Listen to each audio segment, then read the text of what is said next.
चीरा कुटवा मिलल बा, चीरा कुटवा मिलल बा। मिक्स बाय डीजे श्रवण गुप्ता। अपने बिया लम्माऊ त भुटवा मिलल बा, अपने बिया लम्माऊ त भुटवा मिलल बा।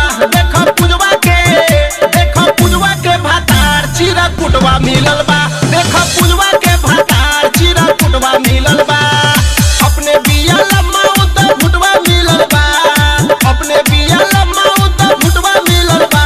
देखो पुजवा के भातार चीरा कुटवा मिलल बा, देखो पुजवा के भातार चीरा कुटवा मिलल बा। Kalika movie recording studio Muzaffarpur.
कुटवा मिलल बा, देखो पुजवा